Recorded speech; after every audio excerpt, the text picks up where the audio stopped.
My name is Verrick Foust, and this is a mini-series. I'm going to talk about different positions in IT to introduce you to what a real day-to-day could look like in these positions. It's also meant to show you the importance of these positions. Today, I wanted to go over the cybersecurity tech position.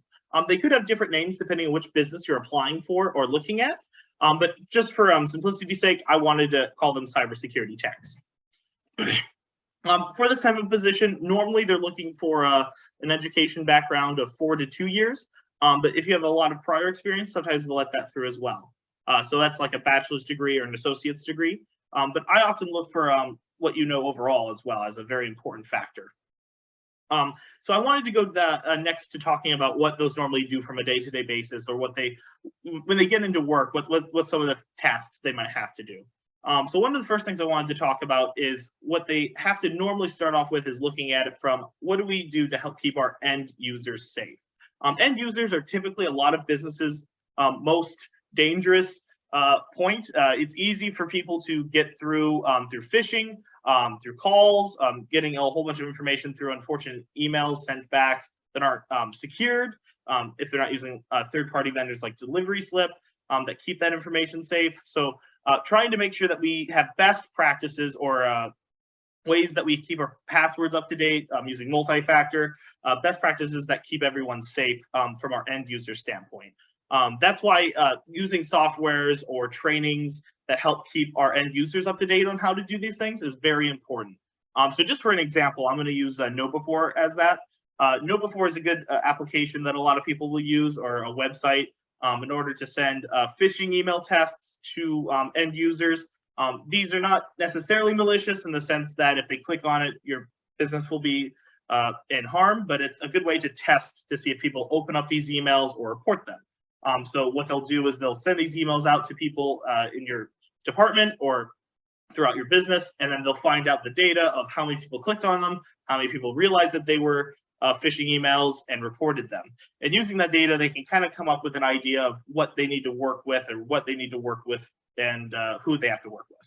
That type of idea of, trying to figure out where's the weak link here and how can we help them get better at it. Because at the end of the day, most of the people in the cybersecurity world want to help end users, making sure that they can help the understanding of how to find those key details within a phishing email. A lot of them can get really tough and even more difficult nowadays.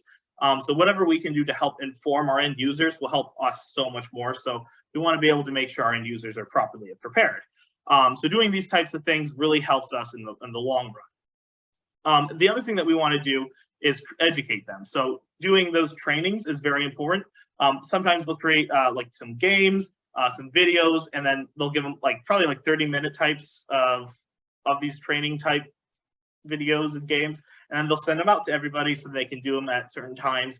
Some businesses will require them, some businesses won't, but normally I highly recommend that you do these, because from an end user standpoint, it keeps you safe, and then from the whole business collective, it keeps the business safe. Because again, end user is probably your highest point of failure in the system, so that's why they really want to make sure that we keep those safe. Alternatively, I think it's third party is probably the next highest, so keeping your third party safe is good. And that's why I wanted to talk about our next one, which is another thing that a cybersecurity tech would do is they would talk to board members and managers that manage several different departments and work with them to find out what we can do to help mitigate security risks. So normally when you're starting in a cybersecurity position or you're working in a cybersecurity position, you want to get an overview of all the different softwares you're using. So if you're working at a school, you might be using a lot of them. Even if you don't think you're using a lot of them in the medical facility, normally there is a lot of background applications you're using. Just to go over what a third-party software would be, those are computer programs created or developed by a different company. So that's why it's important to just have that background information, because I might be using that term a lot. These third-party vendors create softwares that we typically will use day-to-day because Microsoft doesn't create everything. So because of that, we have to make sure we go through these vendors and make sure that they're keeping up to date on their software patching, making sure everything is safe, and making sure that nothing gets through from a software standpoint. Because even though end users can be a high risk, so can our vendors. So they also go through and make sure that stays safe. So that means they have to go through those third parties and make sure that what they're doing is proper. Now, if they find a third party that isn't really safe or doesn't have great security, it's kind of a security risk, if you will, then they have to go through and try to find a different third party that might work better in same price range with that department. So making these connections with these departments is very vital for a security tech. So that's why it's very important for us to do these things. And that does make a good point for people that are taking notes. I would highly recommend that if you're looking into cybersecurity, you need to have great communication skills. And you have to be able to communicate this in a way that isn't so techy, I think is the best way to put it. You have to be able to just say that, yeah, from a security standpoint, this isn't great because of this or this. So, you have to make it a little more easier to digest in case you're talking to people that might not understand why we have to move from this. And that's very important. A lot of people sometimes see it as another barrier. MFA is a good example of this. Multi-factor is typically something that a lot of people dislike because it's one more step. But that one more step saves a lot of people from getting any of their credentials stolen and then all their account information taken. So that's why it's very important that we do those types of things. So in case your credentials were stolen, you can't have anyone go into your account without that multi-factor. It's just another barrier to protect yourself. And those types of conversations of explaining the importance of it is very important from a cybersecurity tech standpoint. The next thing I wanted to talk about is working with your CIS department. In most positions, there's not multiple cybersecurity techs. There's like one, maybe two, depending on the size of the business. So working with your CIS department is huge. You have to make sure that they're aware of everything you're doing to some degree. Specifically, the help desk is what I'm talking about, making sure that when you make a change that you let them know, hey, if you get a call in this, make sure they're aware. Talk about procedures that they should follow. Talk about if this person calls in about these issues, make sure to let me know so that I have the awareness of this, and then we can take it from these separate steps. Create documentation of how we should handle these steps. Because sometimes not everyone in the help desk has that type of understanding of I should be doing this, this, this, this. If you have it all written down, it'll be a lot easier for the help desk or other techs that may not have the right understanding of what procedure we have to follow. So a lot of people that are working in the cybersecurity space should have procedures for us to follow. That makes it a lot easier for us to understand. That's why procedures are very important for a cybersecurity tech. Another thing that they also touch upon a lot is working with their security system. So a lot of times you'll put security softwares, often they're third parties, but there is a first party that you could use from Windows. You would want to work with that software and make sure that everything's up to date. Make sure you do regular checks weekly to make sure that everything's being up to date. And if they're not up to date, let your help desk or other technicians know that these aren't up to date. Could we make sure they're up to date, or can we try to do another update to make sure that it gets that signal to do an update or turn them on? Making sure that your security software is up to date helps you be able to check in on stuff, because sometimes users aren't able to check if they have something that's bad on their computer. Sometimes you click on a link and you don't realize it's a bad link. It takes you to where you think you should be going and everything else looks right, but then the security software pings and lets us know that, oh, that wasn't right. So then we have to call in and make sure that we go through that procedure that we were given to get that corrected.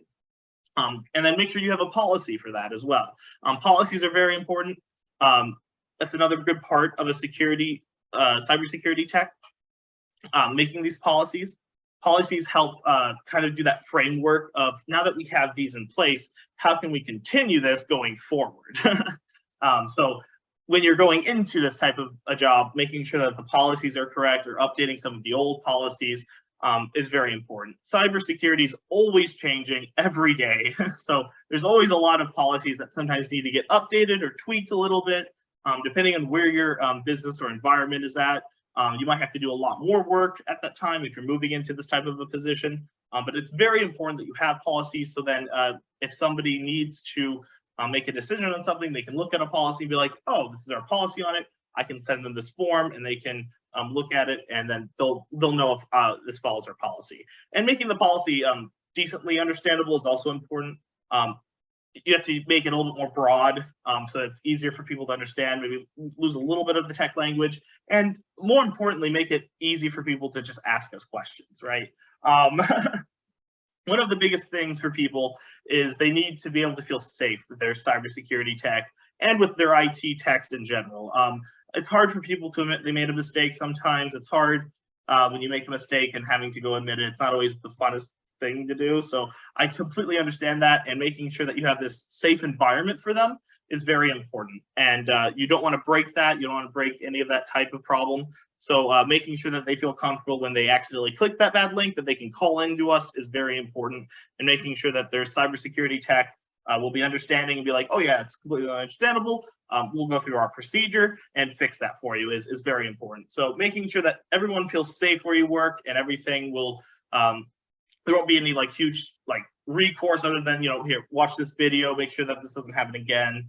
Trying to make sure that you mitigate the amount of anger that they might get. Because a lot of people have that misconceived notion that, oh, if I do this, this happens to me, I'll get punished, right? That's typically the idea, but it happens to a lot of people, and we don't want to severely punish every person that does it, because typically then what happens is they just won't report it. And then people that don't report it, that will then make that issue larger and a bigger issue. So we want people to report issues. It makes it better for our environment and better for them as well. So that's one thing I just wanted to point out there. Most cybersecurity techs want these types of interactions, because then it becomes easier for the business to run smoother.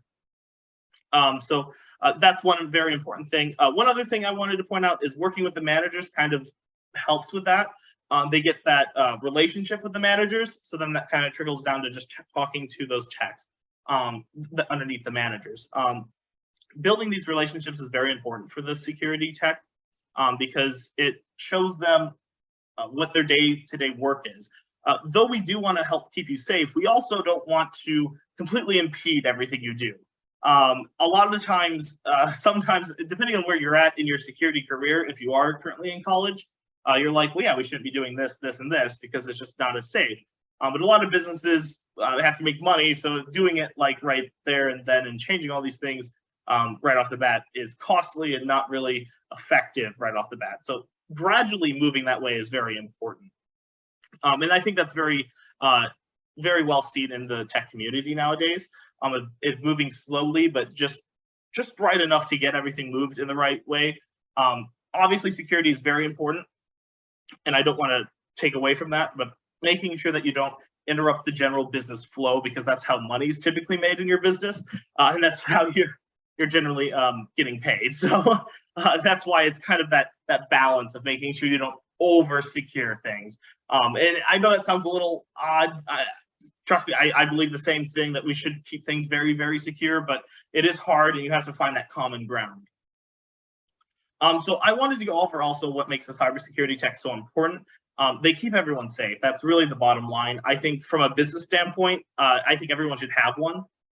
They make your business secure. They keep your data, they keep the business's data, and they keep your the people that you work with safe.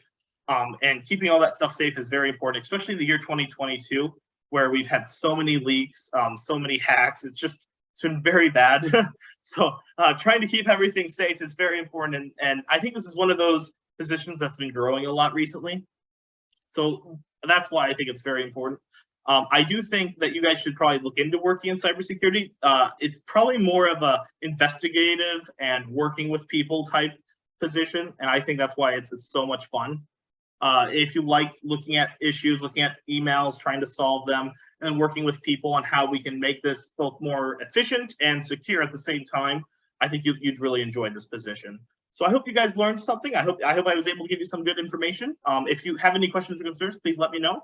And I'll be back later on. Thank you guys so much. Have a good rest of your day. Bye.